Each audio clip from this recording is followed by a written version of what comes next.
Quem quer ponto? O Watford tá dando ponto para cada um. Quem quer jogador?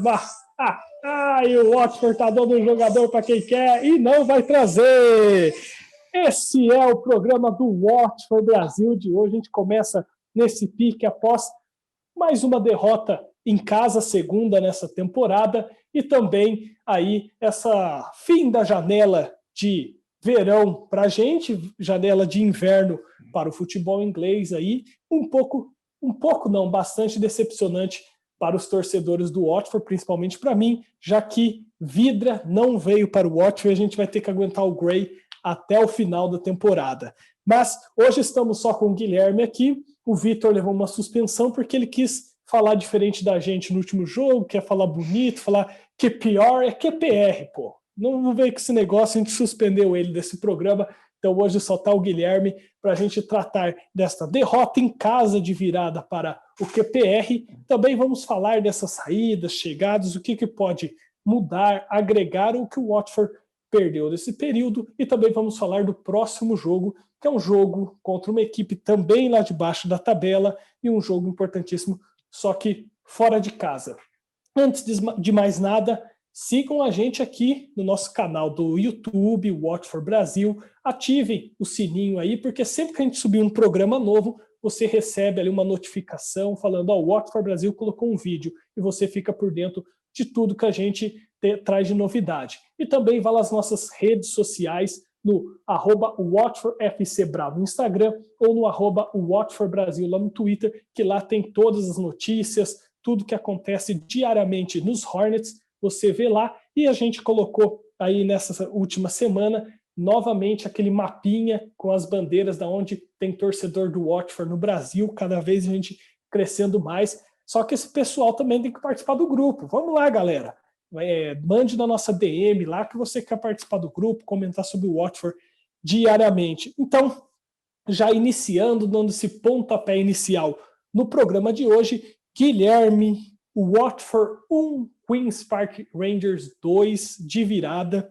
O Watford fez um jogo ruim, pouco finalizou, pouca criatividade, algumas mudanças até pelo calendário, questão de vários jogos em seguida. O Xisco Munhoz mudou em algumas posições e o time caiu demais de rendimento. Já não tinha feito um jogo tão bom contra o Millwall. A gente estava feliz porque estava ganhando de pênalti, novamente com um gol de Diney, só que tomamos a virada no final da partida e a segunda derrota em casa nessa temporada. Seja bem-vindo, Guilherme. E o que falar desse confronto contra o Queen's Park Rangers? Salve, Jefferson. Valeu, galera. Aí é bom estar de volta, né? Depois da suspensão aí, por questão de saúde. Estamos aí de volta para falar do Watford, que está deixando a desejar, né? A gente já está sentindo um pouquinho de raiva do que vem acontecendo. Mas nesse último jogo que nós perdemos de virada, a gente viu um Watford muito com pouca criatividade no meio campo. Acho que o Chalobah, a gente já sabe da dificuldade que ele tem com a bola aos pés, onde ele não consegue ter uma boa condução com a bola, o passe dele é um passe muito curto, muito passe lateral. Acho que a mudança também dos dois laterais, o time sentiu isso, o posicionamento do Hughes não foi mais para o meio campo, já estava na meia esquerda, na posição do Sema, que ficou fora por questão de lesão, apenas entrou na parte final da partida. Mas foi um Watford que teve muita dificuldade na criação. As melhores jogadas do Watford no primeiro tempo foram praticamente de bolas paradas, com acho que foram duas com o Sierralta e a outra foi com o João Pedro, mas acho que foi no segundo tempo que teve um cruzamento do Navarro, o João Pedro cabeceou para fora. Foi mais ou menos assim. Quando o Sema entrou já na segunda etapa, conseguiu um pouco ali de movimentação, conseguiu dar um pouco de volume no ataque, a gente percebeu um pouco uma diferença nisso, mas um time que teve muitas mudanças, não no esquema de jogo, não no sistema, que continuou no 4-4-2 em linha novamente, mas foram as mudanças de posições mesmo, porque veio o Navarro, que assim, já chegou na primeira temporada dele, já foi mal, teve problema com lesões, foi emprestado. Aí volta novamente, recebe chances agora com esse novo treinador e consegue ir muito mal, onde ele não acerta o cruzamento. lembrando que a jogada onde a gente toma a virada, ele vai fazer a inversão de jogada e acaba errando, o adversário pega, mas aí também teve a questão do erro de posicionamento no Watford. Acho que na transição defensiva o time acabou dando muitos espaços e o cara infiltrou e fez a jogada do gol. Mas foi isso. Um Watford que finalizou pouco ao gol, foram apenas 4 finalizações em gol, 4 para fora e 2 foram travadas. Quer dizer, uma também foi na trave, se não me engano, que foi a cabeçada do Sierra. Mas é um time que está sendo muito pragmático. Ele não consegue assim, ter uma mudança. Acho que os adversários já entenderam como marcar o Watford. É um time que joga sempre do mesmo jeito, então fica mais fácil de marcar, fica mais fácil de neutralizar. Então acho que o Xisco precisa de mudar alguma coisa, tanto que a gente já falou que as mudanças dele sempre nos jogos era tirar um zagueiro por um zagueiro, um lateral por um lateral, um meia por um meia, um atacante por um atacante. Nunca tinha uma mudança assim que a gente poderia ver, não, na situação de jogo a gente pode tirar um meio-campo, tirar o Tchalobah e colocar mais um atacante, ou o Felipe, que é o novo contratado. A gente nunca vê isso, eles sempre tiram um volante por um volante, é aquela coisa, né? Sempre mudando já para os jogadores. E nada de mudança no sistema de jogo. Então, é um time pragmático que a gente está vendo agora nesses últimos jogos. Hoje você não quis arriscar, né, no 6 por meia dúzia, né, no espertinho. Mas, até pelo que você falou, a gente comentou no programa anterior com o Vitor que ia pegar um time como o Queen's Park Rangers que sofria muitos gols. E o Watford foi totalmente ineficiente. Tirando a jogada do Sierra Alta e uma chegada do Cleverley que o jogador tirou em cima da linha e o pênalti, o Watford não assustou de chute no gol, não atrapalhou a equipe do QPR. E, contrário, no sistema defensivo, os 2 gols sofridos vieram de cruzamentos, principalmente da direita, um com o Enigakia atuando e o outro com o Wilmot, que acabou entrando na vaga dele para a lateral. Acho que o ponto fundamental do jogo foi isso que você comentou, a troca das 2 laterais, porque o Kiko Femenia está numa situação, o Navarro não amarra o sapato do Femenia, né? E o Ngak não é lateral esquerdo, e a gente vai falar mais para frente que novamente o Watford não procura soluções para ajudar o treinador. Ou o treinador não pediu, ou o Watford não busca essas soluções, porque o Watford vai encerrar a temporada com apenas um lateral esquerdo no seu elenco, que é o Mazina. Não, aí tem o que quebra o galho, tem o que joga improvisado. Isso, para mim, acho que não é correto para uma equipe que quer voltar para a Premier League, mas a gente vai falar disso daqui a pouco. Você vê, você até comentou dessa questão do Hughes, que ele cresceu muito quando o Sema entrou e ele voltou para o meio de campo. Você vê que talvez esse deslocamento dele para lateral, para a ponta, né, pode ter influenciado talvez nessa criação de jogo do Watford? Então, como a gente tem o Sema, que busca muitas jogadas individuais, que ele tem o drible que é rápido, que consegue abrir espaços, com o Hughes ele é diferente, ele tem um jogo mais cadenciado na parte ofensiva. Por mais que ele tenha o drible, que a gente sabe que ele executa bem, mas não é na mesma velocidade do Sema. Então, um drible assim mais lento, o adversário consegue marcar mais fácil, claro. Mas não na questão de criação, porque a gente sabe que o Hughes executa os passes com muita qualidade, mas foi muito disso, da velocidade. Uma jogada chegava ali, ela não era, vamos assim, executada de forma mais rápida, onde poderia pegar o adversário distraído para conseguir quebrar a marcação. Ele sempre pegava a bola e cadenciava mais, esperava a ultrapassagem do Ngakia. Então, isso foi um pouco assim que pesou na transição ofensiva do Watford. Se a gente tem ele no meio, ele consegue baixar mais, chegar mais perto ali dos zagueiros, conseguir levar a bola para o ataque. Mas ele já recebendo a bola no ataque e não tendo essa velocidade, prejudica o time que tem que trocar passes mais rápido ali na entrada da área para conseguir o adversário. Eu acho que também tem a questão que o Sema ele utiliza muito o que a gente chama de profundidade, né? Chega muito à linha de fundo, né? O Hughes talvez não é esse atleta dessa performance. Mas vamos falar então dessa janela de inverno lá para a Inglaterra, para a gente aqui é uma janela de verão, que ela se encerrou e foi de mais saídas do que chegadas no Watford. O Guilherme vai trazer aí para todos, primeiro, quem saiu do clube, o que isso pode acarretar ou não, a sua opinião da montagem do elenco, e depois a gente vai discutir as chegadas para a camisa amarela e preta do Watford. Guilherme, fale aí quem saiu do Watford nessa janela e a sua opinião do que pode, ou que foi legal, uma saída que não vai fazer falta, ou aquilo que vai fazer muita falta à equipe. Então, falando das saídas, eu acho que foi um pouco doloroso. Eu acho que fiquei até triste pelas saídas que foi da Etienne Capoue, que saiu em definitivo para o Villarreal. O Domingos Quina, que depois a gente vai discutir isso mais para frente, que é uma temporada onde ele merece mais tempo de jogo, até pelo desenvolvimento dele. Ele estava sendo tá importante com o treinador anterior, o Ivic, né? Ele estava sendo importante, entrando em alguns jogos. Nessa ele acaba sendo emprestado ao Granada, que não dá para entender isso num elenco onde a gente tem poucas opções no meio campo. A diretoria, a gestão acaba emprestando o jogador. Teve a saída em definitivo do Deulofeu, né, que estava emprestado ao Udinese. Isso aí é uma trama que a gente já sabe, como sempre, da família Pozzo, de pegar um jogador e faz aí aquele jogo de dinheiro ali.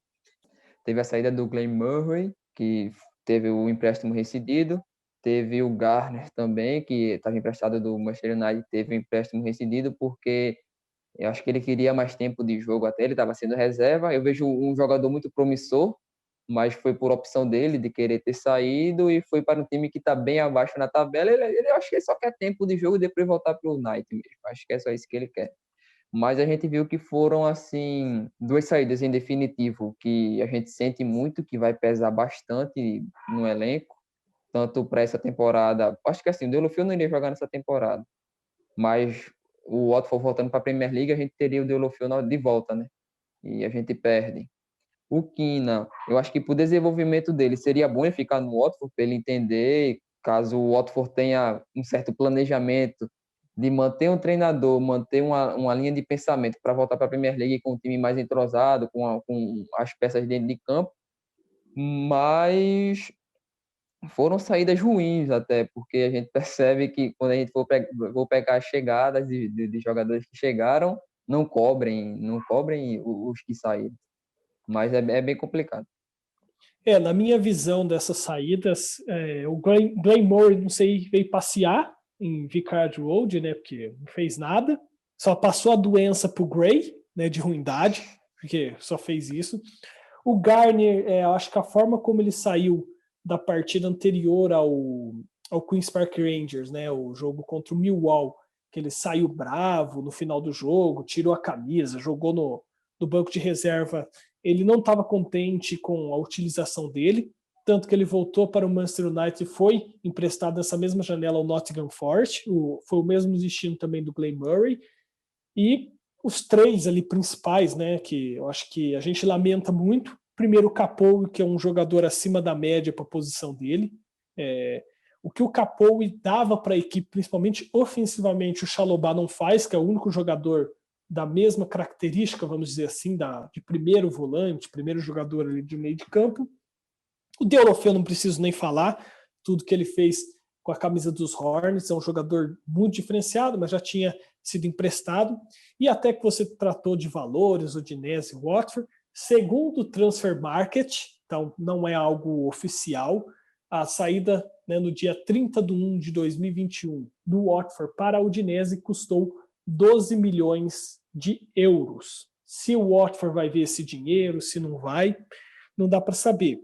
Para mim, o Deulofeu foi um jogador que chegou muito melhor, que saiu do Watford muito melhor do que ele chegou, um jogador que evoluiu muito, e o Watford pagou 14 milhões na época ao Barcelona. Então, ele desvalorizou no Watford, sendo que ele jogou mais bola aqui do que qualquer outro lugar que ele havia jogado. É estranho, né? Mas essa ligação entre o Udinese e o Watford não dá para saber de nada, né? Mas, e daí também o Domingos Quina, que para mim foi o mais surpreendente, eu não esperava a saída do Quina. Aí a gente vai discutir de novo. Não contrata lateral esquerdo, você só tem uma Zina no elenco. Você tem que ficar improvisando Femenia, Sema ou Ngá, que é para ser ali quando precisar poupar o Mazina ou por uma lesão, suspensão. Posição hoje no esquema do Xisco, 4-4-2 com 2 linhas de 4, aberto pela esquerda, você só tem o Sema. Quem podia fazer aquela função? Quina. Estava lesionado, poderia retornar nas próximas semanas. É emprestado para o Granada. Para quê? Quem você trouxe para a função? Não. Aí você improvisa o Hughes, que é competente? É competente, mas não é a mesma coisa. E vale lembrar que você mesmo, com grande maestria, lembrou, o Quina foi muito utilizado com o Ivic, aí ele acabou se lesionando, o Xisco não teve oportunidade de utilizá-lo. Ele vinha fazendo bons jogos, a gente até em um dos programas destacou os números do Quina, porque ele vinha fazendo bons jogos e veio a lesão. Aí você empresta um jogador de futuro para evoluir, você poderia utilizar para voltar à Premier League? Não dá para entender a família Pozo, né? Gray ficou, não sei porquê, sendo que você poderia buscar um Vidra e você fazer a substituição, que para mim o Vidra tem muito mais futebol que o Gray, e você simplesmente para no mercado, você não busca alternativas para melhorar a equipe no momento que você vai ter que brigar por vaga na Premier League, né? O que você ia comentar? E falando sobre o Quina, que na temporada passada, onde a gente caiu, ele estava sendo pouco utilizado e, assim, os treinadores não estavam utilizando ele. O Javi Gracia, claro que iria usar, porque foi na mesma temporada que ele chegou, ele estava sendo usado como reserva, mas o Kixon Flores não usou, o Nigel Pearce muito menos, e o cara tava lá morfando, jogando sub-23. Por que não emprestou ele nessa temporada? Se teve um tempo tão grande, o cara só jogando sub-23, não estava sendo relacionado para o elenco principal.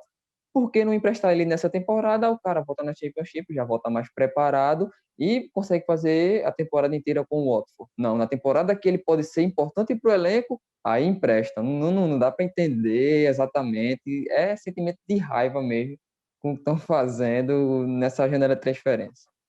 Eu poderia até dizer assim que o Watford seria a mãe, né, de Udinese e Granada, né? Vinha o jogador para cá, se destacava e emprestava para os dois. Mas o Granada não é mais da família Pozo.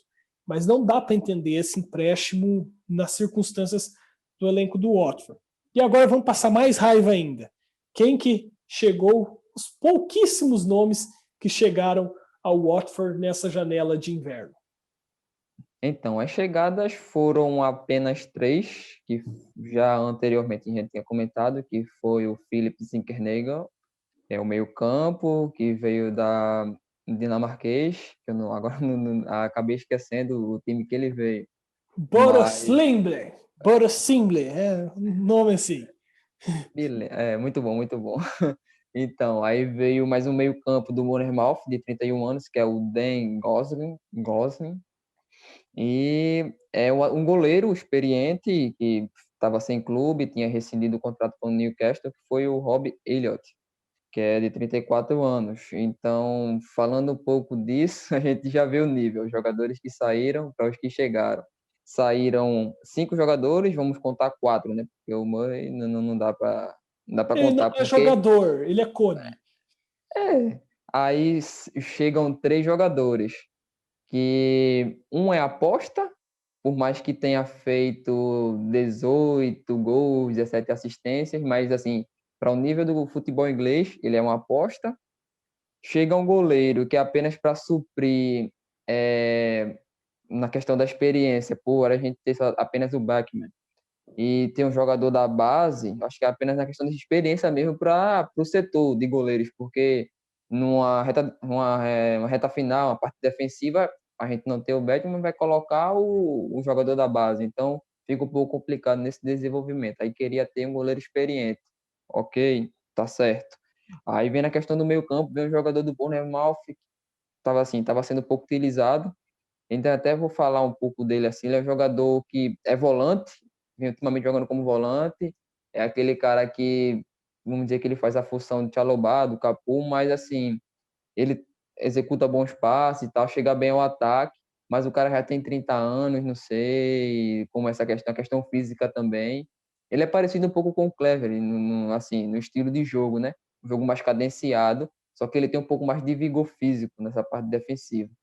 Aí não, vai depender se o treinador aprovou a contratação ou apenas os caras quiseram contratar e colocar, fazer, não, contratei um substituto. mas claro que ele não está à altura do Cafu, né? Mas assim, foi bem complicado, porque a gente teve 5 saídas e apenas 3 chegadas, onde não suprem as necessidades que o Watford tem para o elenco. É bem complicado, porque a gente tem vários atacantes no elenco, mas apenas 3 são utilizados, porque o Pereira tá se recuperando de lesão, o Sussex também se recuperando de lesão, o Gray joga, mas não rende, tem o João Pedro, o Sarr, mas assim, a gente tem muitas opções, mas só pode utilizar 3, 4. E fica aquele jogo engessado, complicado de até mudar, ter uma mudança de jogo. Mas a chegada de jogadores não suprem as necessidades que o Watford tem. O lateral esquerdo mesmo, a gente vai passar a temporada inteira faltando o lateral esquerdo. Desse jeito é complicado. O treinador, é claro que o treinador pede. O problema, eu acho que é lá a gestão. Porque a gente vê jogadores que vêm dos times, vem tudo jogador baratinho para cá, para eles quererem vender para a Udinese, vender, entre aspas, né? É bem complicado essa questão da janela de transferência do Watford. A gente já passou uma temporada inteira sem contratar ninguém, mas vamos lá.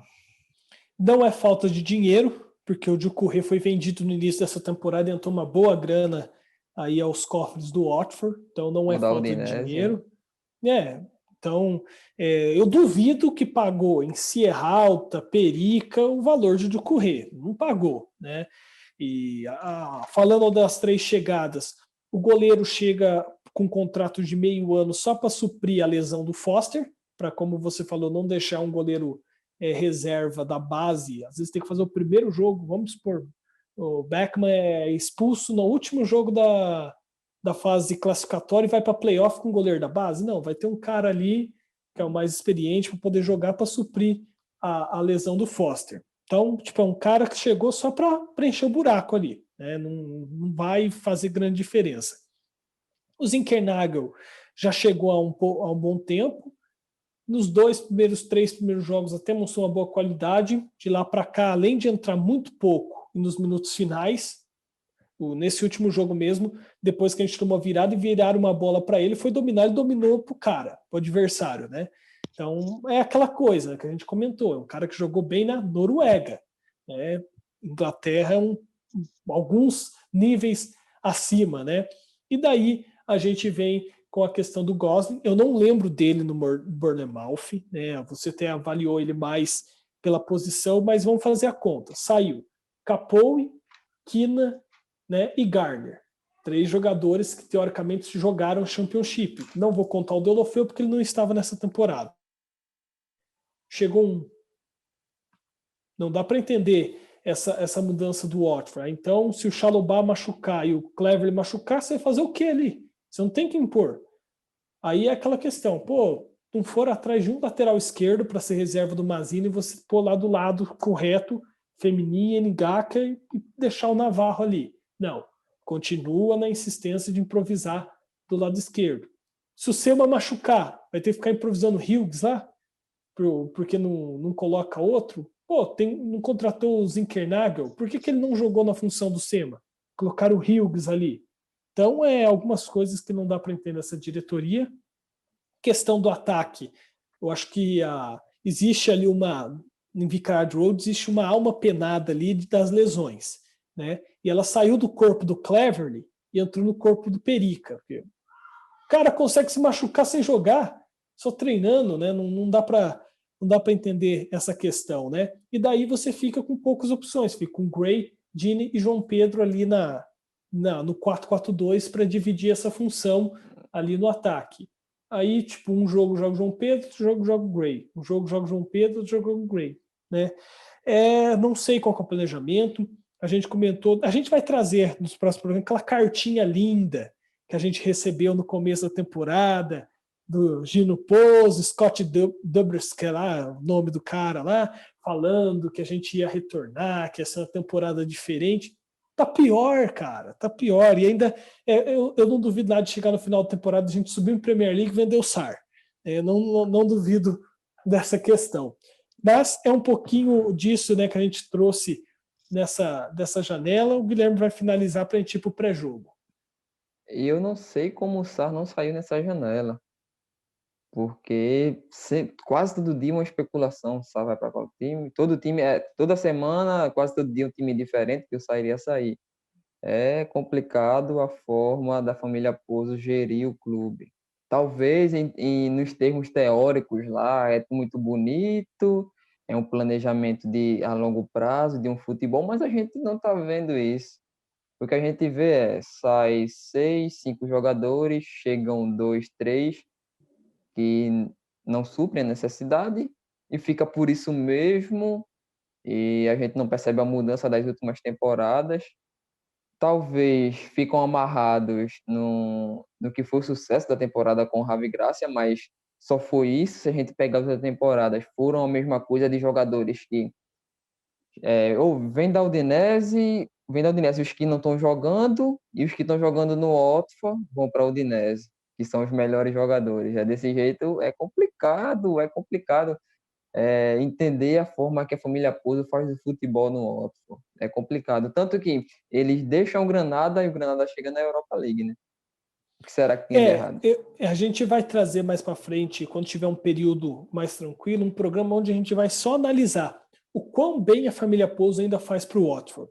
Porque em uma discussão recente que teve, os torcedores falaram assim, mas lembra que antes da família Pouso, o time estava acabado lá em 2011, 2012. Eles jogaram o Watford para um outro nível, beleza. Mas se for para gerir o time dessa forma, vende. Outra, porque até a gente comentou, o medo é virar um Sunderland. Mas eu acho que assim, o Watford hoje está num patamar de, tipo assim, é um clube que contrata jogador e vende bem, então tem visibilidade, tem estrutura incrível. Então, assim, o cara que for comprar, primeiro, ele não vai vender barato. Então, o cara que for comprar, ele vai ter que comprar mesmo para investir, para ter alguma coisa assim. Mas isso é uma discussão que a gente tem que levar para um outro programa para tratar só disso. Então, vamos para o pré-jogo de Coventry City e Watford, né? O jogo que vai acontecer no St. Andrews Stadium, que é em Birmingham. Eu até fui procurar, a gente ficou na discussão sobre o estádio, né, do Coventry, que a hora que eu vi o St. Andrews Stadium, eu falei, não, mas esse não é o estádio deles, né? O Coventry não conseguiu renovar o período para jogar no estádio da sua cidade. E assim, se ele não apresentasse um estádio para jogar, ele seria excluído da liga pelos outros clubes. Então, ele entrou num acordo com o Birmingham e joga no estádio do Birmingham. O jogo será sábado, dia 6, às 9h30 da manhã, no horário de Brasília. Transmissão do Hive Live. Pagar 7 euros para ver esse time jogar é um pouco difícil, né? E vamos lá. E o Coventry consegue ser pior do que o Queen's Park Rangers, que foi o nosso último adversário, porque o Coventry é o 18º, tem 30 pontos em 27 jogos, 7 vitórias, 9 empates, 11 derrotas, fez 26 gols, sofreu 37 gols com menos 11 de saldo. O Watford já caiu 2 posições na tabela com essa derrota, é o quinto, 47 pontos em 27 jogos, 13 vitórias, 8 empates, 6 derrotas, marcou 31 gols, sofreu 20 com 11 de saldo. A gente vai discutir mais. Novamente, um time que sofre 37 gols, você tem que fazer por merecer gol. Não dá para ganhar ou conseguir gols através de pênalti. Não que o pênalti não foi merecido, mas que nem no último jogo o Queen's Park Rangers sofreu 31 gols e o Watford chutou 4 bolas no gol. Um deles pênalti, né? Então não dá para entender. Na história dos confrontos, 62 jogos, 22 vitórias do Coventry, 11 empates e 29 vitórias do Watford. Os últimos jogos, dia 7 de novembro de 2020, Watford 3, Coventry 2 pela Championship. O único gol do Gray, que foi um gol sem querer, Ekong e Sarr marcaram para o Watford nessa vitória. Dia 27 de agosto de 2019, Watford 3, Coventry 0 pela Copa da Liga Inglesa. Sarr, Janmaat e Penharanda marcaram os gols. Dia 7 de março de 2012, Watford 0, Coventry 0 pela Championship. Dia 20 de agosto de 2011, Coventry 0, Watford 0 pela Championship. E no dia 2 de abril de 2011, Coventry 2, Watford 0 também pela Championship. São os últimos jogos entre as equipes. Guilherme, já está se comentando que o Xisco vai ter que mexer nesse jogo, vai ter que fazer alguma mudança, seja tática, seja técnica, seja da forma do time jogar, da forma de agir. O que esperar desse jogo? Fora de casa, contra um clube que sofre tantos gols, que tem números ruins está próximo da zona de rebaixamento? Então, a respeito das mudanças que o treinador já falou, ele já se culpou pela última derrota, disse que o erro foi ele mesmo, o erro foi dele, da forma de ter colocado o time dentro de campo, e se culpou e colocou a culpa nele pela derrota. Já falou que prometeu aos torcedores, ele prometeu aos torcedores que teriam mudanças. Resta saber se a mudança são as posições de jogadores ou do sistema de jogo. Do sistema de jogo eu acho muito difícil, porque dos 11 jogos que ele tem na Geórgia, todos foram 4-4-2, 4-4-2. Seria uma surpresa ele entrar numa estrutura de jogo diferente para essa partida de agora, de sábado. Eu acho difícil. Mas eu acho que a mudança vai ser mesmo de posições, de peças. Acho que vai voltar os dois laterais que a gente tem, as duas melhores opções. A zaga, acho que vai continuar o Ekong e o Sierralta, que é o que vem rendendo, vem dando melhor. O Sierralta mesmo, a gente vê o crescimento dele na sua posição, vem fazendo bons jogos, mesmo com o time com desempenho ruim. Ele consegue ser a melhor peça do time, é um jogador que se doa bastante dentro de campo. Acho que no meio-campo, acredito que pelo jogo, acho que vai tirar o Chalobah. O Chalobah foi uma partida muito ruim nessa última partida, agora aqui contra o QPR. Acho que volta ao Hughes para jogar como volante ali, primeiro volante, forma com o Cleverley. Daí volta o Sema, totalmente recuperado de lesão, vai jogar o Sema na esquerda, o Sarr na direita, já que o João Pedro agora foi titular, não é isso? Isso. Então, a gente vai ter o Gray e o Deeney. É praticamente isso, porque não tem opções. Eu acho muito difícil o novo contratado meio-campo, o Gosling, já entrar como titular. Talvez entre no decorrer da partida, até para o Xisco ver a forma que ele joga, como é que ele pode se encaixar dentro do time. E acho que vai manter a base. Acho que ele só vai corrigir os erros que ele cometeu da última partida, de deixar o Hughes ali aberto. Os laterais vão retornar, as melhores opções que a gente tem. Eu acho que ia enfrentar, assim, também um adversário mais frágil, acho que tem que ir para cima. De fato, tem que ir para cima para conseguir o resultado, porque daqui a pouco chega lá na rodada de número 40 e a gente pode estar fora do G6 e perder a vaga para, pelo menos, tentar subir para chegar na Premier League. Então, tem que pontuar. O importante é pontuar, independente se for jogando feio, eu vou querer pontuar nessa situação que a gente está hoje.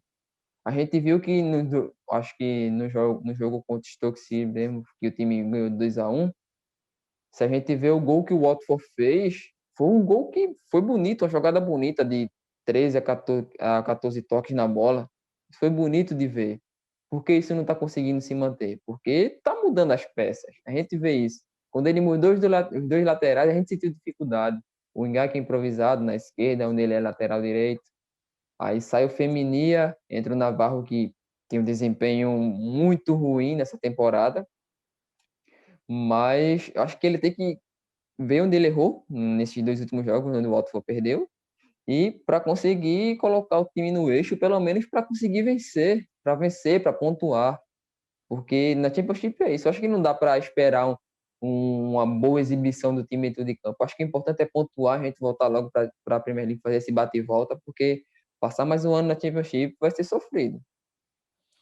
Eu acredito que a equipe também não vai mudar muito do que você disse, né? Eu acho que vai ser mais ou menos isso daí, né? Mazina, Feminia voltando, Hughes no meio, Sema aberto e lá na frente deve voltar Gray mesmo por esse revezamento com o João Pedro.